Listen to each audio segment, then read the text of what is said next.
Assalamualaikum warahmatullahi wabarakatuh. Saya di sini ingin menjelaskan motivasi dan kepuasan kerja. Di sini ada nama kelompok, yaitu ada Firda Alia, Ajunita Walia, saya sendiri, ada Christina Adelia, dan Citra Ayu. Saya di sini ingin menjelaskan abstrak motivasi sangat berpengaruh terhadap kinerja karyawan di dalam suatu perusahaan. Tenaga kerja memiliki potensi yang sangat besar untuk menjalankan aktivitas perusahaan 2 hari yang berkaitan dengan kinerja atau performance adalah kesediaan atau motivasi dari pegawai untuk bekerja yang menimbulkan usaha karyawan dan kemampuan karyawan untuk melaksanakannya. Terima kasih. Motivasi kerja adalah kekuatan dalam diri yang dapat membangkitkan, mengarahkan, dan mempengaruhi seseorang untuk memiliki intensitas dan ketekunan perilaku sukarela dalam melakukan suatu pekerjaan. Motivasi kerja merupakan sekumpulan kekuatan atau energi baik dalam maupun di luar pekerjaan. Dimulai dari usaha yang berkaitan dengan pekerjaan, mempertimbangkan arah, intensitas, dan ketekunannya. Jenis-jenis motivasi kerja. Pertama, motivasi positif. Dalam motivasi positif, pimpinan memotivasi atau merangsang bawahan dengan memberikan hadiah kepada mereka yang berprestasi di atas prestasi standar. Dengan motivasi positif ini, semangat kerja bawahan akan meningkat. Insentif yang diberikan kepada karyawan di atas standar dapat berupa uang, fasilitas barang, dan lain-lain. Yang kedua, adanya motivasi negatif. Dalam motivasi negatif, pimpinan memotivasi dengan memberikan hukuman bagi mereka yang bekerja di bawah standar yang ditentukan. Dengan motivasi negatif, semangat bawahan dalam jangka waktu pendek akan meningkat karena takut dihukum. Tetapi untuk jangka waktu yang panjang dapat berakibat kurang baik. Asas-asas dalam motivasi kerja. Yang A, asas mengikutsertakan, yaitu mengajak bawahan untuk ikut berpartisipasi dan memberikan kesempatan kepada mereka mengajukan ide-ide, rekomendasi dalam proses pengambilan keputusan. Dengan cara ini, bawahan merasa ikut bertanggung jawab atas tercapainya tujuan perusahaan sehingga moral dan gairah kerjanya akan meningkat. B, asas komunikasi. Menginformasikan secara jelas tentang tujuan yang ingin dicapai, cara mengerjakannya, dan kendala yang dihadapi. Dengan asas komunikasi, motivasi kerja bawahan akan meningkat. Sebab semakin banyak seseorang mengetahui suatu soal, semakin besar pula minat dan perhatian terhadap hal tersebut. C, asas pengakuan.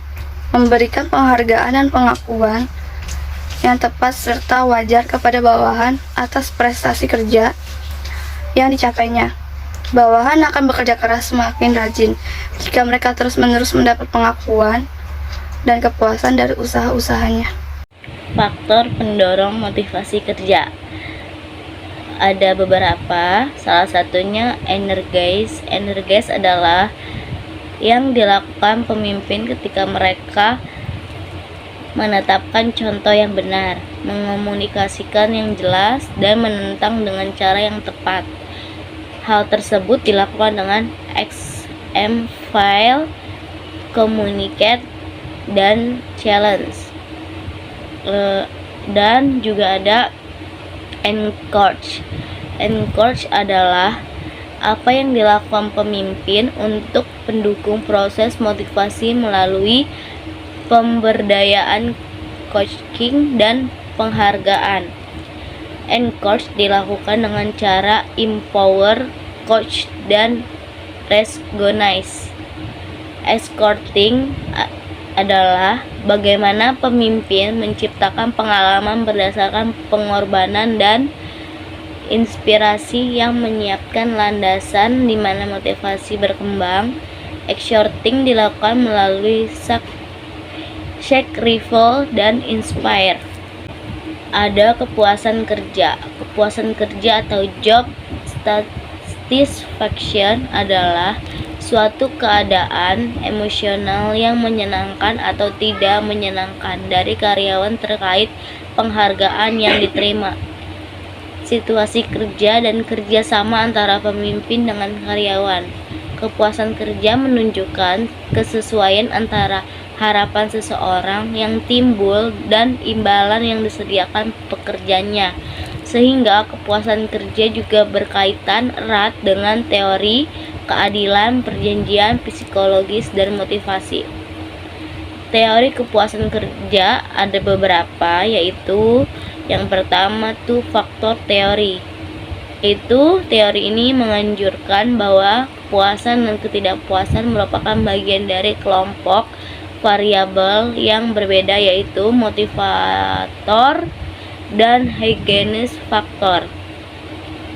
Kedua, value teori.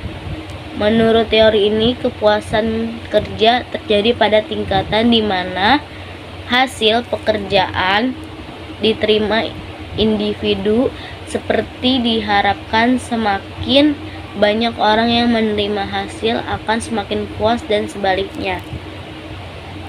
Teori kepuasan kerja yaitu ada equity theory. Teori ini didasarkan pada asumsi bahwa orang-orang dimotivasi oleh keinginan untuk diperlakukan secara adil dalam pekerjaan. Orang akan merasa puas atau tidak puas tergantung apakah ia merasakan adanya keadilan, equity, atau tidak atas situasi tertentu. Yang terakhir, description theory.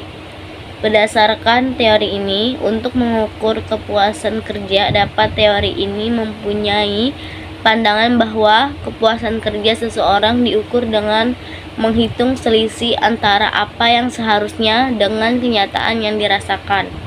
Faktor-faktor yang mempengaruhi kepuasan kerja. Ada 3 faktor, salah satunya faktor yang terkait dengan pegawai, faktor yang terkait dengan pemberi kerja, organisasi, dan perusahaan.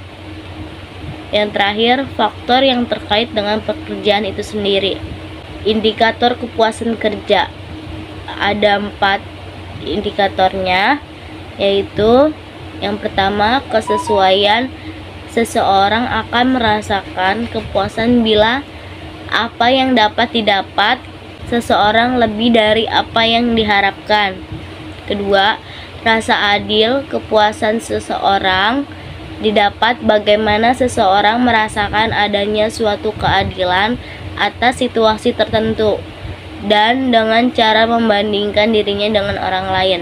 Ketiga, hilangnya perasaan tidak puas merupakan faktor-faktor yang menjadi penyebab dari ketidakpuasan seseorang.